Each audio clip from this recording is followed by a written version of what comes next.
right, week 1. Let's go. The week 1 top 10. In my friends' like group chat or whatever, I always sent them a top 10 NFL teams of the week on Tuesdays, and I'm the only person that cared about it. Everyone else absolutely hated it. So now I'm going to give that to each and every one of you. The top 10 teams. So we have them all right here, 10-1. The number 1 team is easy. It is the Chiefs. The Chiefs are what they were last year, and they could be better. I mean, Clyde Edwards-Helaire could give them something else in the backfield. I think this team is the runaway favorite to win the Super Bowl, runaway favorite to win the AFC. They're so good. I saw my boy Warren Sharp on Twitter. He talked about why the Chiefs are so good at coming back in games is because they don't play any other way. Like you see Dallas or you see whoever, they play conservative all game long, and then it's impossible for them to come back because they don't play like that. They don't play fast and up-tempo. The Chiefs play fast and up-tempo all game no matter what. So they're never out of the game. And Patrick Mahomes is just getting better and better. I'm so impressed with this guy. He's a stud, man. I'm all about this guy. But number 1, KC, easy clap. Number 2, I'm kind of between two teams here. but I'm going to go with Baltimore. I'm going to go with the Ravens. I'm going with the Ravens because Lamar Jackson seems to be really taking a step forward as a passer. I've already explained it how good Baltimore can be because of third and short, fourth and inches, fourth and short, being able to pick up those and convert those with Lamar Jackson on the feet. But he's really showing off as a passer. I think John Harbaugh, what a coach, what a job he's done with Lamar Jackson, taking him and saying, look, you're my guy. I'm going to develop you into an MVP-style quarterback, and you're going to really be the last quarterback I have in my career. And, man, they just fit perfectly. I think you're looking right here at the AFC Championship game. Chiefs, Ravens, they're miles ahead of the rest of the AFC. So good. Good for football, too. Very exciting team. So very happy to have them on top of my inaugural rankings. The number 3 team, who are we going with number 3? Number 3 is another AFC team. Is it an NFC team? It is an NFC team. It's the Seattle Seahawks. Russell Wilson is second best quarterback in the NFL behind Patrick Mahomes. I love him. He goes on the road, annihilates Atlanta. He's got playmakers, man. It's not just him. DK Metcalf, Lockett, Chris Carson. He's got it. Good defense. His team can do things. Jamal Adams was an absolute sociopathic psycho killer all over the field. Seattle could be back to that Super Bowl level with the Legion of Boom, all that stuff going on. So if I'm a Seattle fan, I'm very happy. They're one of those balanced teams now. It's Russell and a whole lot on offense, and then Jamal Adams and a whole lot on defense. Seattle is looking up, man. Third best team. The fourth best team right now in the NFL, I'm going to give it to the New Orleans Saints.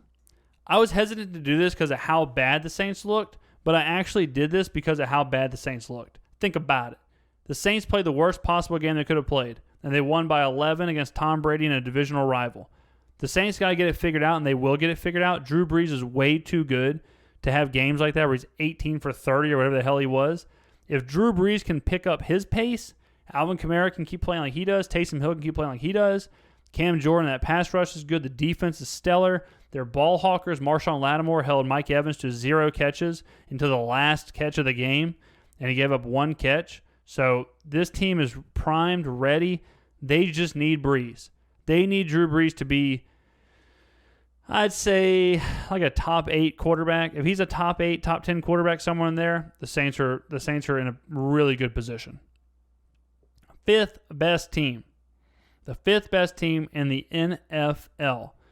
It's going to have to be the Green Bay Packers. The Green Bay Packers, Aaron Rodgers with a chip on his shoulder is dangerous, boy. Dangerous. If Aaron Rodgers is pissed off and motivated and playing like he did yesterday or against Sunday, very, very, very dangerous team. They won 13 games last year. There's no reason they can't win 11, 12 games this year. I don't expect them to win 13 again. But if Rodgers plays at that MVP Rodgers level, hey, look, the NFL is quarterbacks. It's a quarterback league. If you want to pick the playoffs, go pick the best quarterbacks in the league. So this top 10 list is going to reflect that a lot. It's going to take the teams that are playing good, but also the teams that have quarterbacks that will always keep them in the game. Rodgers at an MVP level is certainly a quarterback that will keep you in the game. Number 6, the sixth team in the NFL, we're going with the Buffalo Bills. Buffalo Bills are really good in the first half or most of the game Sunday. They're playing the New York Jets. I've got real issues with Josh Allen. Bottom line, I still do. I still have real problems believing in Josh Allen. I mean, I think they're good. I think they're talented. But I don't know if Josh Allen is the guy that's going to take Buffalo to that next step, that AFC Championship game, that Super Bowl. Until he proves that he is that guy, I cannot put them in the top 5 of my list. It's not going to happen. The rest of the talent on this team, superb. Absolutely incredible on every single side of the ball or every position. It's just a Josh Allen thing. Being the sixth team in the NFL is a big deal. Can they take the next step to go in that top 5? All right, number 7. Number 7, this is kind of difficult doing week 1 because you have some teams with losses. But number 7, I'm going to stick with another winning team. I'm going to say the Arizona Cardinals right now, number 7. I believe in this team. I think they have a really good thing going. Kyler Murray, if he can take a step with DeAndre Hopkins, with Cliff Kingsbury also taking a step, Larry Fitzgerald with some leadership, this team has some pieces. I think right now this team is playing hot to beat San Francisco. I mean, there's only one game, but to beat Frisco on the road. They played good against Frisco last year. They are competitive in every game. This is a team that's figuring themselves out really quick.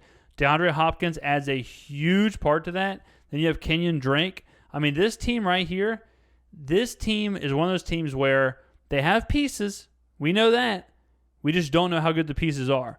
In week 1, those pieces are pretty damn good. If they can continue to be pretty damn good, this team could easily sneak into the playoffs. And, man, what a ride that would be for Arizona to go. Kyler Murray, 5'8" quarterback. Cliff Kingsbury, wasn't even that great at Texas Tech, goes to the NFL, and this team gets to the playoffs in 2 years. That'd be pretty incredible. So I'm going to say right now they're number 7.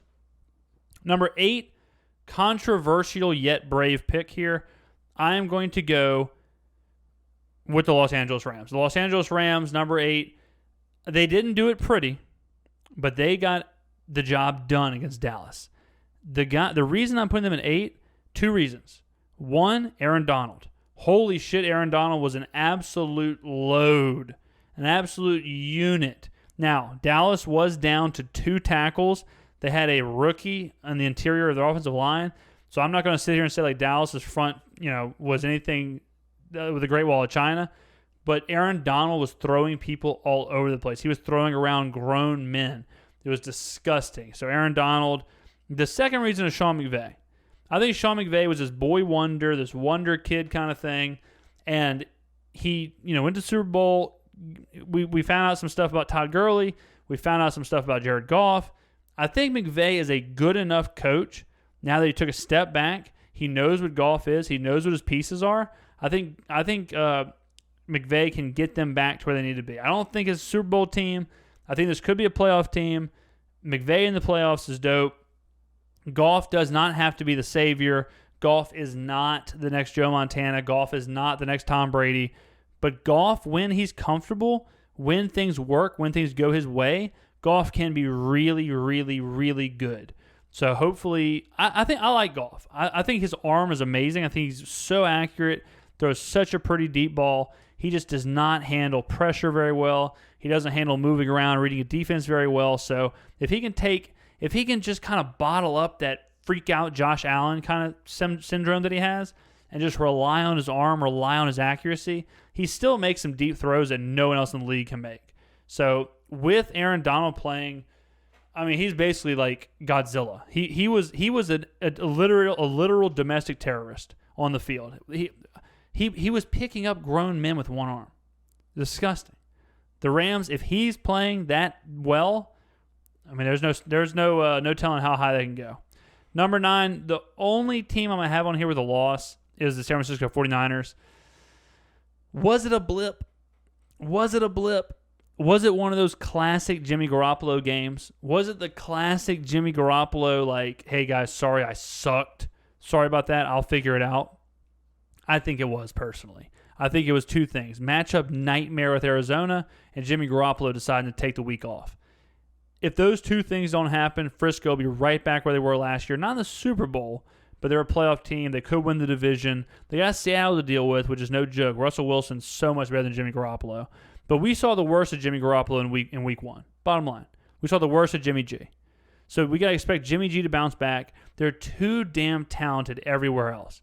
Right now, my biggest issue with San Francisco isn't just Jimmy G. It's the entire offense. They have Mostert, and Mostert scored a 76-yard touchdown pass. They have Mostert, but that's it. Deebo Samuel broke his foot. Emmanuel Sanders is gone. Matt Breida left. George Kittle got hurt. He came back, but he's hurt. If all of a sudden those offensive pieces fall apart, Jimmy G already isn't very good. If you take away his weapons, that might be just a little too much for Frisco to rely on. Also, is it going to be a problem with Frisco when they come up against these big receivers? Is that going to be a weakness? Are running quarterbacks a weakness? We saw Kyler Murray dance all over them. We saw DeAndre Hopkins dominate them. If that's a problem this year and that disgusting Frisco defense kind of slips up a little bit, last year they had a stellar generational defense. And then Garoppolo at times played really, really good.